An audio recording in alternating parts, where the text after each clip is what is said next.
Did you know your life might be a lie? Nietzsche screams. God is gone, and you're the one who ended him. But who hid the truth from you?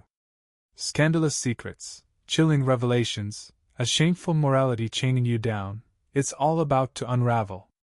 Nietzsche tears apart the world, and his words will blow your mind. Don't you dare turn this off. The secret of the superhuman awaits at the end, and it'll change everything. Are you ready to discover who you really are? Hold on until the finish. There's a truth Nietzsche paid for with his sanity. Have you ever wondered who shaped the world we live in? Whose ideas struck like lightning, shattering old truths and igniting a fire that still burns? Picture a man whose life is a riddle, woven from brilliance and tragedy. His name was Friedrich Nietzsche, and his voice echoes through the ages, stirring awe and debate. He was a philosopher whose words inspired millions, but his life was a tale of pain, isolation, and madness. Loved and loathed, called a prophet of freedom and blamed for the darkest ideologies. Who was he really? A genius who saw beyond the horizon, or a man whose thoughts were too dangerous? To find out, let's step into his world, a world where truth cuts like a blade and every question changes you forever. Imagine a young man, barely 24, offered a professorship at a prestigious university before even finishing his studies. His mind shines so brightly that the scholars of Basel, one of Europe's intellectual hubs, invite him to join their ranks, dazzled by his talent. Yet this same man battles crippling headaches that chain him to his bed, forcing him to lie in darkness for hours. He writes books that upend philosophy, but by the end of his life, his mind fades, leaving only questions: what drove him to the edge? His own ideas or a world unready for them? Nietzsche wasn't just a thinker.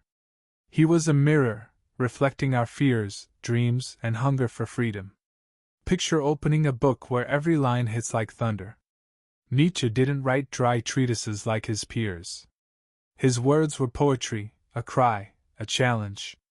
He offered no easy answers, unlike Hegel, who built intricate systems to explain the world. Nietzsche spoke in parables, metaphors, images that sear into your heart. Culture is but a thin apple peel over a glowing chaos, he wrote. What does that mean? He saw the world not as an orderly machine but as a boiling cauldron of passions, where order is just an illusion. His philosophy isn't a manual, it's an invitation: dive into this chaos and find yourself. But are you ready for what you'll see? Think about how Nietzsche was perceived. To some, he was a hero, freeing thought from its chains. His books were devoured by artists, poets, and seekers of new paths. But others saw him as a threat. His ideas were tied to history's darkest moments, to movements he'd never have endorsed.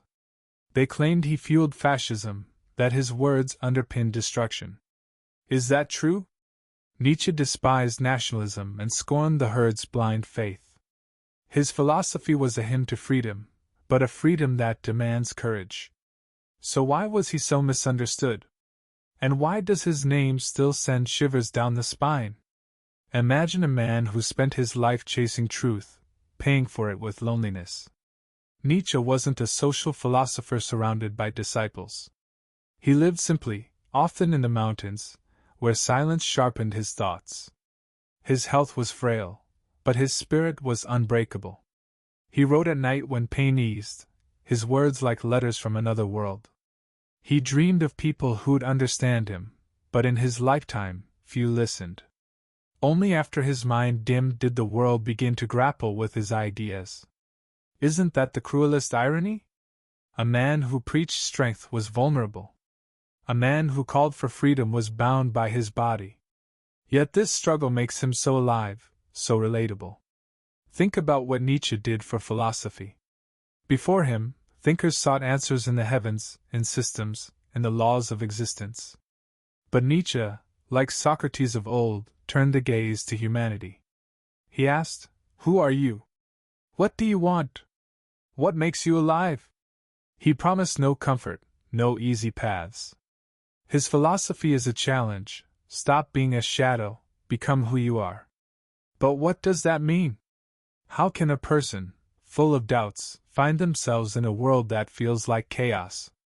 Nietzsche offers no simple solutions, but he points to a path, one that begins with the question, what lies beneath the facade of order we call culture? Picture the 19th century, a time when philosophy was a realm of complex systems. Hegel spoke of a spirit driving history. Kant built bridges between reason and reality. But Nietzsche was different. He didn't want systems. He wanted truth, truth that burns, that makes you feel. His books weren't textbooks. They were weapons, shattering illusions. He looked at the world and saw that beneath the mask of harmony, passions, desires, and struggles simmered.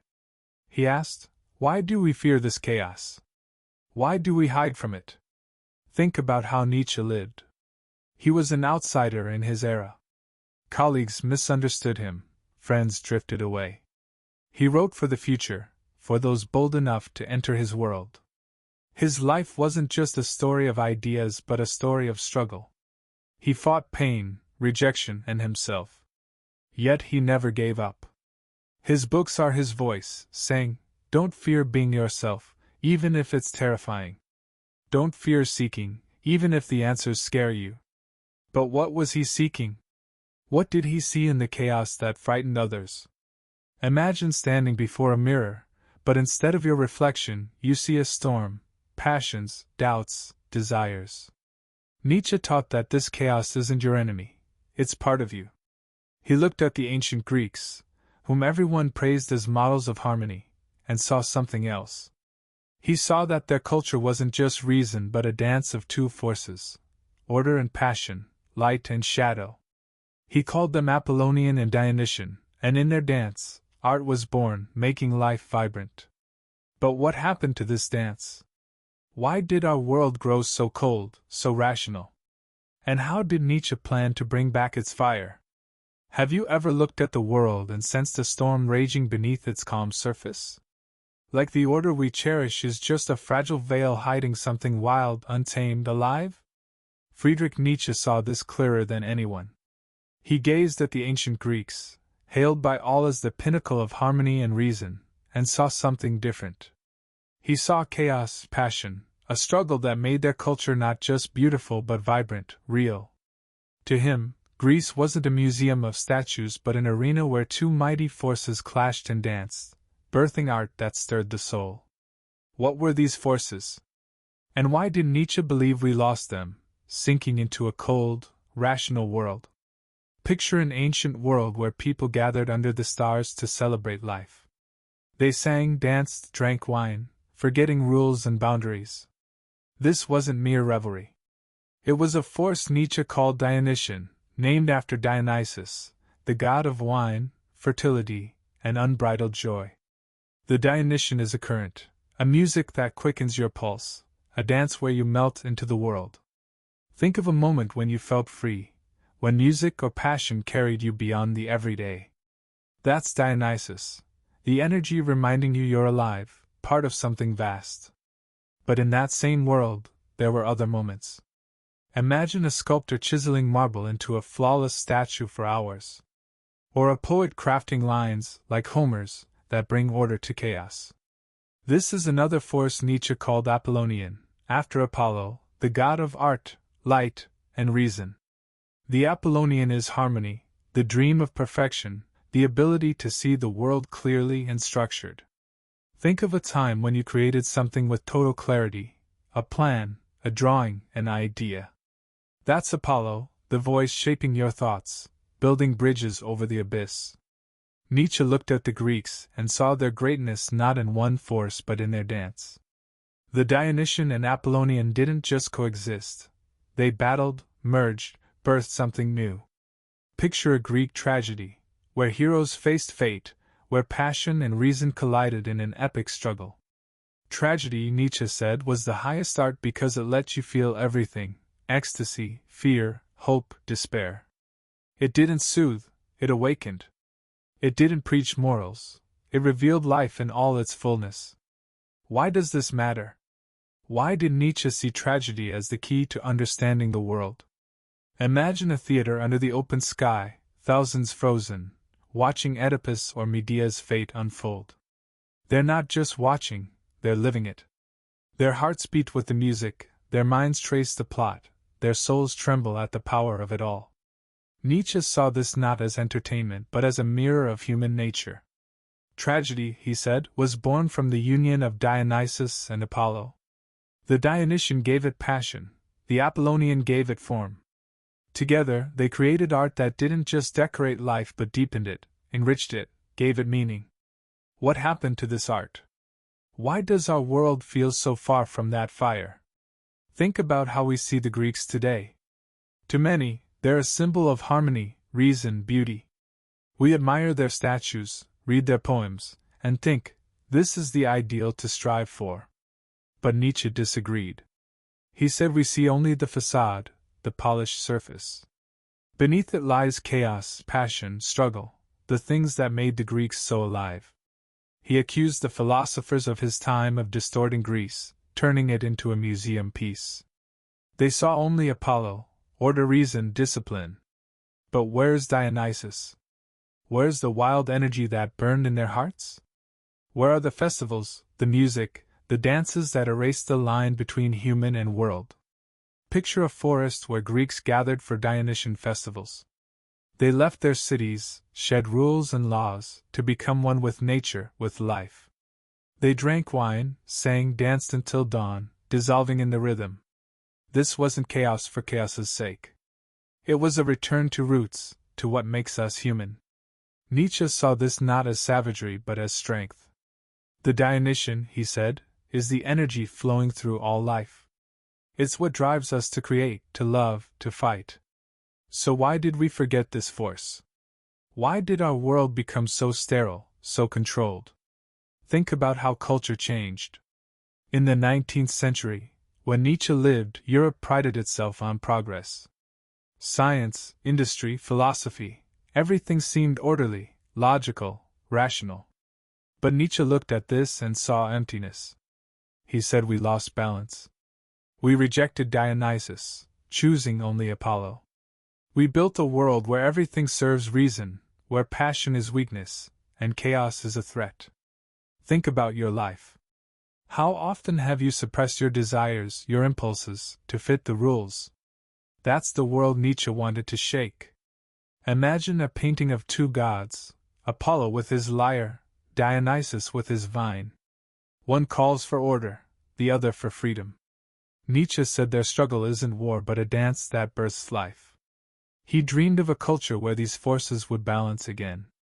He saw hope in art, in music, in theater. He believed tragedy could return, that we could feel life's fullness again.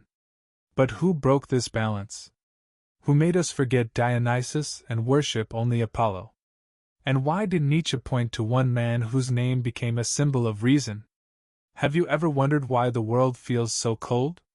Why we're obsessed with explaining, organizing, and categorizing everything, yet still feel an emptiness inside?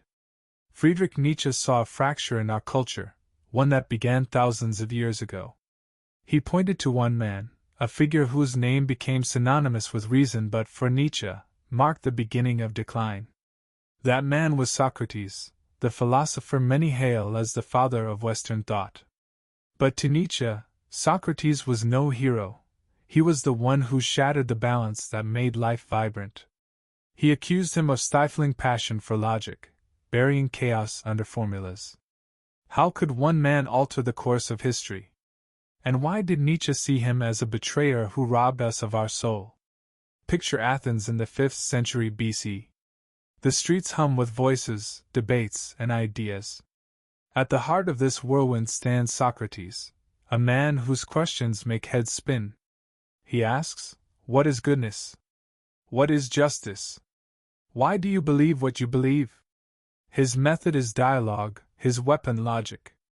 He teaches that truth comes through reason, that passions and instincts are obstacles to overcome. To many, he was a beacon, lighting the path to clarity. But Nietzsche looked at this and saw disaster. He said Socrates didn't free humanity, he chained it. He crushed the Dionysian energy, the fire that made Greek culture alive. Think about what happened. In a world where Dionysian passion and Apollonian reason danced, creating tragedy, Socrates chose one side. He exalted logic, order, clarity, everything Nietzsche called Apollonian.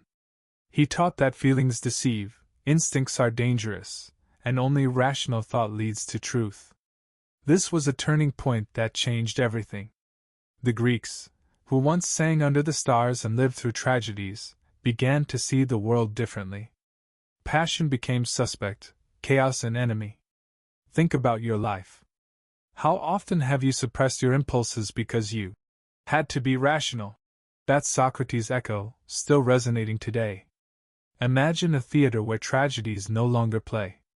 Instead of heroes torn by passion and fate, the stage hosts debates about right and wrong.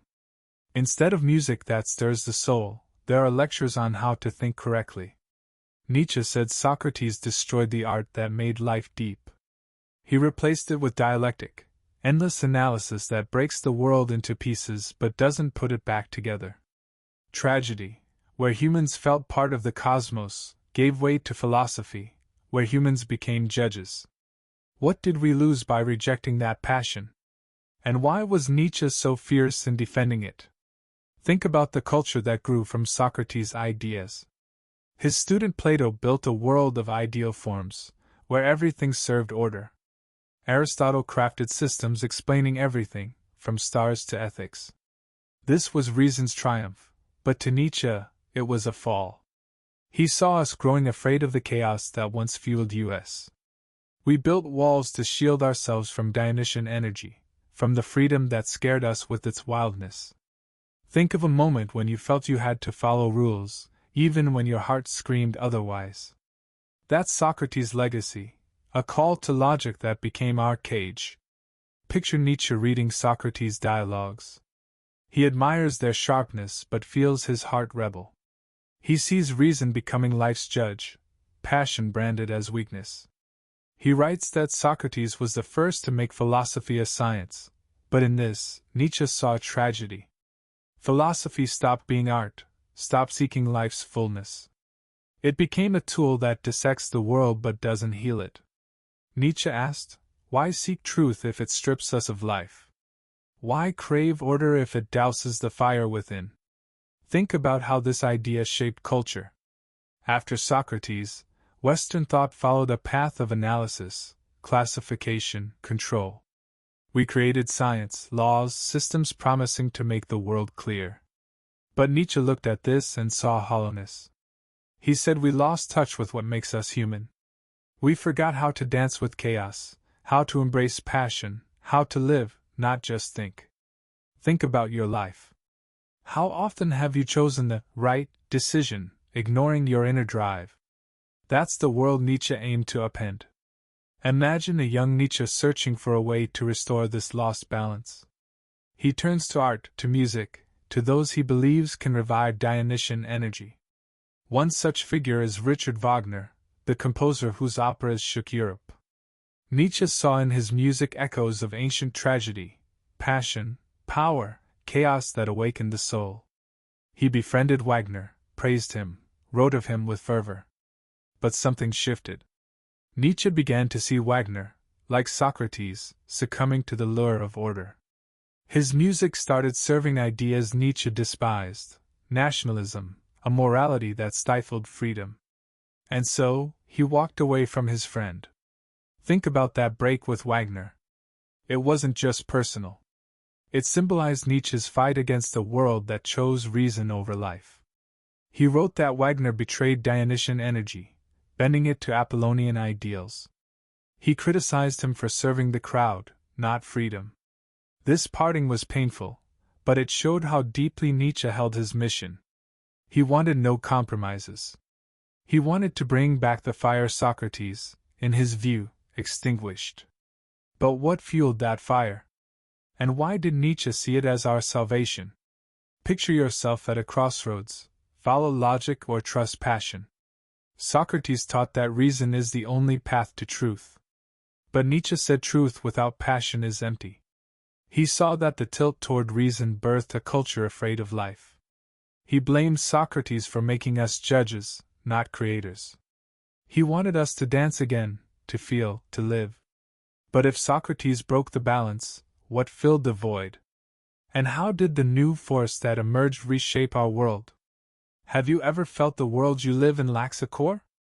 Like everything you thought was unshakable, faith, order, meaning, crumbled, leaving only questions?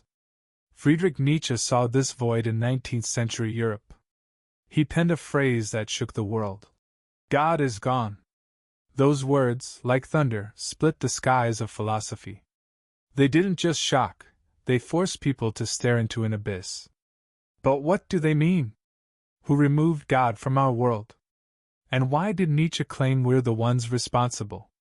To understand, let's dive into his mind, where truth is sharp as a blade, and every answer sparks a new challenge.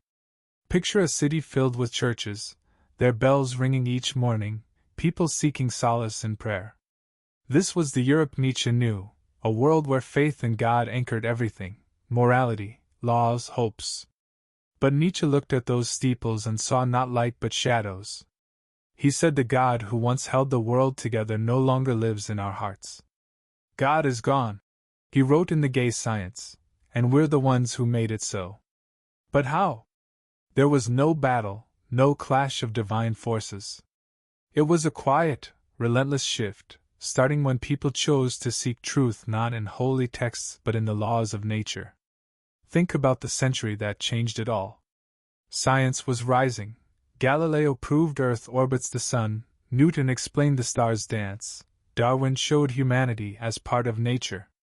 These weren't just facts, they dismantled the old world. People began to believe everything could be explained, measured, predicted. God, once the answer to every mystery, became unnecessary.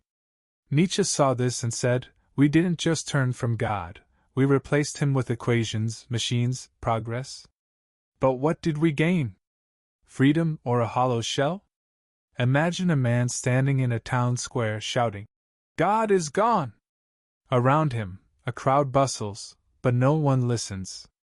They keep praying, following rules, living as if nothing's changed. Nietzsche called this God's shadow. Even if we've stopped believing, we cling to old habits, morality, ideas born of faith. He warned, removing God isn't just abandoning religion. It means the entire world we knew must collapse. Think about your life. How often do you follow rules without asking where they came from? That's the shadow Nietzsche spoke of. Consider what it means to live in a world without God. For Nietzsche, it wasn't just the end of faith but the end of a grand design. In the old world, everything had a cause, good was rewarded, evil punished, life led to a higher purpose. This was called determinism, the belief that every event is fated. But Nietzsche looked at the stars, at people, at life's chaos and said, there's no design. The universe follows no script. It's a chaos we must fill with meaning.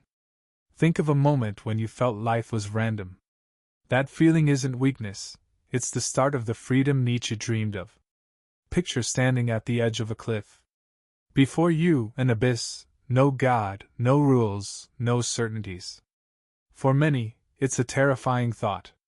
But Nietzsche saw opportunity. If there's no design, you can become the creator.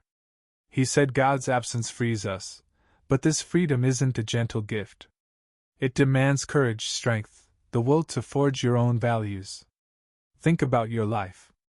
What do you do when faced with emptiness? Seek ready answers or try to find your own? Nietzsche called for the latter but warned, the Creator's path isn't for everyone. Reflect on the morality left behind. In 19th century Europe, people still lived by Christian rules: be kind, don't harm, obey. But Nietzsche asked, why? If God is gone, why follow these laws? He saw Christian morality not as truth but as a habit caging us. It preaches humility, obedience, the suppression of passions. But Nietzsche wanted more. He wanted us to ask, who wrote these rules? And who do they serve? Think of a time you felt you had to be good, even if it went against your nature. That's the shadow Nietzsche aimed to dispel. Imagine a world where everything crumbles. No God, no morality, no meaning. To Nietzsche, this wasn't the end but the beginning. He wrote that God's absence is a chance to become something greater. But he knew not everyone was ready. Many would cling to old ideas, hiding in caves, where God's shadow lingers. They'd craft new faiths, science, progress, nationalism, to fill the void. Think about what you believe in. Is it your choice or just habit? Nietzsche called us to step out of the caves but warned, freedom's light can blind. Consider Nietzsche writing these words. He's no preacher, no judge. He's a man feeling this void and showing us a way through. His "God is gone" isn't mere provocation. It's a cry, wake up, look around, start creating. He saw a world without God not as chaos but as possibility. But to seize it, we must shed old chains. Think about your life. What holds you back? Rules you didn't choose? Fear of the unknown? Nietzsche said freedom begins when you dare to question. Picture standing before a mirror that shows not your face but a world without God, a world where you must find meaning. Nietzsche taught this world isn't a curse but a challenge. Yet he knew the first step is the hardest. You must reject a morality that calls weakness good and strength evil. You must rethink everything you thought was true. And now, feeling this freedom, you start to wonder, if the old morality collapsed, what will replace it? What path will a person bold enough to be free choose? Have you ever stopped to think about who wrote the rules you live by? Why do you call something good and something else evil? These questions ignite a spark in Friedrich Nietzsche's philosophy, setting fire to the foundations of our beliefs. He looked at a world where morality seemed untouchable and saw a lie. He argued that the morality we follow isn't truth, it's a chain holding us back. With old beliefs shattered, Nietzsche urged us to rethink everything. What does it mean to be good? Who decides what's right? He split the world into two moralities, slave morality and master morality. But where do you stand in this divide? Are you a follower or a creator? To find out, let's step into his world, where truth is a challenge and every choice is a test of strength. Picture ancient Rome, where slaves toil under a scorching sun while their masters revel in power. In this world, a new faith emerges, promising comfort to those who suffer. It says, be humble, be kind, don't resist, and you'll be rewarded. To Nietzsche, this faith became the root of Christian morality, slave morality. It teaches that weakness is a virtue and strength a flaw. Think about how often you've been told to be good, don't argue, don't stand out, don't chase power. That's no accident. It's the voice of a morality born from fear and dependence. Reflect on your life. How many times have you felt you had to suppress your desires to please others? Maybe you gave up a dream because it wasn't proper. Or stayed silent when you wanted to shout because you had to be polite. Nietzsche called this slave morality. It doesn't ask what you want or call you to freedom. It demands obedience, promising rewards in some distant future. But Nietzsche looked at this and asked, why do we accept these rules? Who made us believe weakness is good and the drive for strength is wrong? Imagine someone gazing at those stronger than them, burning with envy. They can't match them, but instead of growing they blame. They say, those people are bad, they're cruel, they're the cause of my troubles. Nietzsche called this ressentiment, a hidden hostility born of powerlessness. Slave morality, he said, is built on this. It turns weakness into a virtue and strength into a vice. Think of a time you felt resentment towards someone successful, thinking, if it weren't for them, my life would be better. That's ressentiment, the poison Nietzsche aimed to expose. Consider how this morality shapes the world. It says, be modest, don't aim for greatness, don't disrupt the order. It creates a society where everyone is equal in their weakness, where no one dares to rise above. Nietzsche saw this in the Europe of his time, a culture stifling freedom with these chains. He argued that Christianity, once a hope for the oppressed, became a trap for all.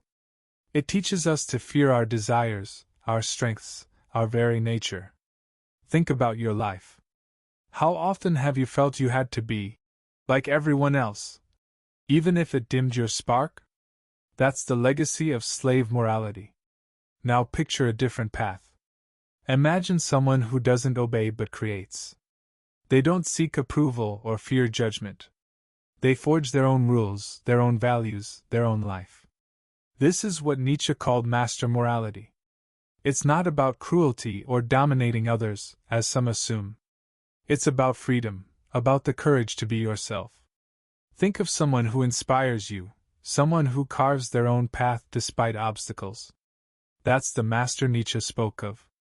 They don't hate the weak but refuse to let their fear define them. Reflect on the difference. Slave morality says, "You must." Master morality says, "I choose." The first thrives on explanations, excuses, and blaming others. The second lives in action, creation, embracing life's complexity. Nietzsche saw that slave morality makes us passive, seeking comfort in dreams of fairness. Master morality calls for responsibility. If you want light, make it yourself. Think about your life. When have you acted despite fear? When have you chosen your path over others' rules? Those are glimmers of master morality, sparks Nietzsche wanted to fan into flames. Imagine a society where slave morality reigns. People fear standing out, fear strength, fear their own desires. They create an enemy, the strong, the bold, the free, to justify their weakness. Nietzsche called this a lie that poisons us. He said Christian morality flipped everything, weakness became good, strength evil. But he didn't just criticize. He offered a choice: stay in the shadows or step into the light. Think of a moment when you felt stronger than usual. That wasn't a flaw, it was a glimpse of your true nature. Consider why Nietzsche was so fierce. He saw that slave morality doesn't just limit, it destroys. It teaches us to hate ourselves, our desires, our strength. It creates a world where no one dares dream of greatness. But Nietzsche believed we could be different. He called us to master morality, not to rule others but to rule ourselves. He said, be a creator, be bold, be alive. Think about your life. What do you choose, submission or freedom? Rules imposed on you or values you craft yourself? Picture standing before a mirror that shows not your face but your beliefs. What do you see? Rules you accepted without question? Fear that keeps you in the shadows? Or a fire yearning to break free? Nietzsche taught that morality isn't truth, it's a choice. And he asked, who are you? A slave fearing strength, or a master embracing it? But what drives this choice? What gives us the power to be creators, not followers? And how can that power reshape everything you know about yourself? Have you ever felt a fire burning inside, pushing you forward even when the odds are stacked against you? Like there's a force urging you to rise, to fight, to dream, no matter the obstacles? Friedrich Nietzsche called this the will to power. It's not just a thirst for control, as some might think. It's the drive to become more than you are, the energy pulsing through your thoughts, your actions, your life. Nietzsche saw it everywhere, in nature, in people, in the very fabric of existence. But what is this force? How does it shape you? And why is it the key to truly living? To understand, let's step into his world, where every choice is a spark and every step a path to your strength. Picture a tree stretching toward the sun, its roots cracking through stone. Or a beast racing through a forest, driven by instinct. Or a person, despite pain and doubt, creating something new, a painting, an idea, a life. Nietzsche said everything alive is moved by the will to power. It's not about dominating others, though some misread it that way. It's about growth, overcoming, creating. Think of a moment when you felt unstoppable. You worked on a project, ran a race, defended a dream. That's the will to power, the force whispering, I want to be more than I am. Reflect on your life. How many times have you picked yourself up after a setback, not because you had to, but because you couldn't do otherwise? Maybe it was when you learned something new despite the struggle. Or when you stood up for what you believe, even if no one backed you. Nietzsche saw these moments not as mere stubbornness but as bursts of a great force. He said the will to power isn't reserved for a few. It lives in all of us, though its intensity varies. In some, it blazes like a bonfire, in others, it smolders like an ember. But it's always there, waiting for you to kindle it. Imagine a world driven by this force. Flowers push through asphalt, rivers carve paths through mountains, humans build cities and write books. Nietzsche looked at nature and saw the will to power not as a human invention but as life's law. He drew inspiration from Arthur Schopenhauer, who spoke of will as the root of all existence. But Nietzsche went further. To Schopenhauer, will was blind, almost tormenting. To Nietzsche, it was a light guiding growth. Think about your life. What drives you forward? Fear or the desire to be better? Nietzsche said, choose the latter, and you'll find yourself. Consider how the will to power shows up in people. It's not always grand victories. Sometimes it's quiet resolve, writing despite rejection, learning through mistakes, loving despite pain. Nietzsche saw this force making us distinct. Some use it to control others, but that's its lowest form. The true will to power is mastery over yourself. Think of someone who inspires you, maybe someone who lives by their own rules, unafraid to be themselves. That's someone who's harnessed their will, channeling it into creation, not destruction. Picture yourself at a crossroads. You can follow others' paths, accept their values, live as they dictate. Or you can ask, what do I want? Nietzsche said the will to power is the ability to create your own values. It's not about imposing them on others but about living true to yourself. Think of a time you did something because you believed in it, not because it was expected. That was your step toward power, not over the world, but over your destiny. Nietzsche called us to this path but warned, it takes courage. Reflect on a world where the will to power is suppressed. People fear their desires, fear standing out, fear dreaming big. They hide behind rules, behind a morality that says, be humble, don't aim high. Nietzsche saw this life as no life at all, just a shadow. He said the will to power is what makes us alive. Without it, we're empty, like machines following commands. Think about your life. When did you feel most alive? When you met others' expectations or when you forged your own path? Nietzsche wanted you to choose the latter. Imagine someone gazing at the stars, unafraid to dream the impossible. They don't wait for permission or seek approval. They act, create, grow. Nietzsche said such people are rare, but they're the ones who change the world. The will to power, he clarified, isn't brute force. It's the ability to say, I'll create meaning, even if the world offers none. Think about your life. What do you want to create? An idea, a family, a work of art? That's your will, waiting for you to give it voice. But how far can you go? And what does it take to become more than just human? Consider why Nietzsche believed so fiercely in this force. He saw a world without God, without morality, at risk of becoming chaos. But he didn't fear that chaos. He said the will to power is the compass to navigate it. It won't give easy answers, but it offers direction. Think of a moment when you felt you could do anything. That wasn't chance. It was your will reminding you, you're here to create, not conform. Nietzsche called us to ignite this fire but warned, it might burn away everything you thought you were. Picture yourself on a mountaintop, a boundless horizon before you. You can stay below, where it's safe, or climb higher, where there are no guarantees, only freedom. Nietzsche said the will to power is choosing to climb. It's not about being better than others but about being better than you were. Yet he knew this path is for the few. He asked, are you ready to leave the old behind to create the new? Are you ready to become someone who doesn't just live but shines?